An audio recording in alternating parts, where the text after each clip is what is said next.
Assalamualaikum warahmatullahi wabarakatuh. Sekarang syarat dan rukun waris. Ya, apa bedanya syarat dengan rukun? Kalau syarat segala sesuatu yang harus dipenuhi tapi berada di luar yang disyarati. Kalau rukun di dalam, sebetulnya sama sih antara rukun dan syarat kalau di dalam waris mah. Beda dengan dalam sholat. Kalau sholat makan beda ya. Kalau syarat itu seperti wudhu, menutup aurat, itu menghadap kiblat itu kan sebelum sebelum sholat. Kalau rukun ya seperti al-fatihah, rukun sujud itu di dalam sholat. Tapi kalau syarat dan rukun waris mah mempunyai kesamaan. Apa itu syarat dan rukun? Umpamanya syurutul mawaris, syarat mawaris atau arkanul muwaris. Yang pertama adalah al-muwaris, yaitu orang yang wafat. Jadi pembagian waris syaratnya harus sudah wafat. Mewarisnya orang yang mewariskannya.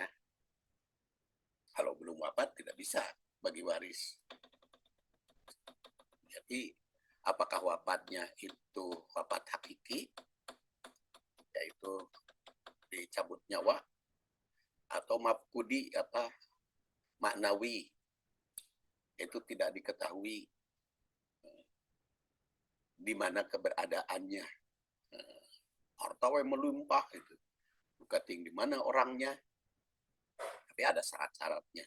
Tapi kita lanjut aja dulu ya. Kemudian al-waris adalah ahli waris. Ahli waris yang dapat warisan adalah yang hidup ketika al-muwaris itu meninggal. Jadi kalau meninggal duluan tidak dapat. Yang ketiga adalah al-maurus. Ya, al-maurus adalah tirkah atau harta peninggalan. Baik itu berupa harta atau piutang atau utang piutang, dan kewajiban yang lain seperti saham, apa namanya, jasa ya, sehingga menimbulkan warisan. Yang pertama adalah al-muwaris. Al-muwaris itu orang yang mewariskan atau yang meninggalkan harta. Dan di situ al-muwaris itu keadaannya mesti sudah meninggal. Jika belum meninggal ya tidak bisa disebut muwaris. Dan peninggalannya belum menjadi warisan.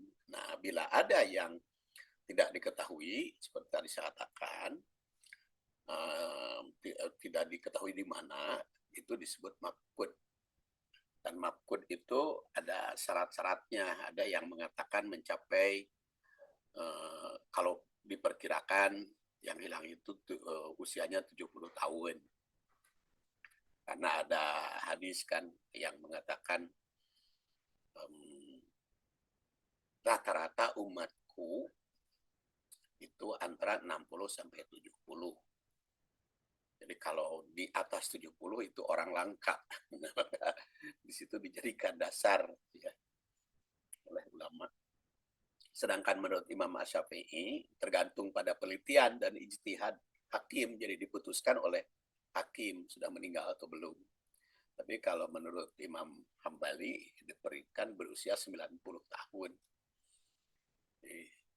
Dan ya ulama itu memandangnya berbeda-beda karena sesuai dengan pendapat atau pemahaman mereka, penelitian mereka. Nah, kalau ada yang bermadhab ya, kalau bermadhab itu harus taat kepada ulama madhab.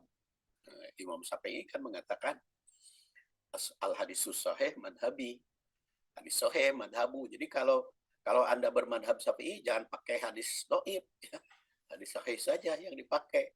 Kalau itu bermadhab Syafi'i, begitu juga Imam Hanafi kan sama kalimatnya, al-hadisus sahih madhabi. Jangan mengatakan bermadhab kepada mereka, tapi di dalam hal itu tidak taat.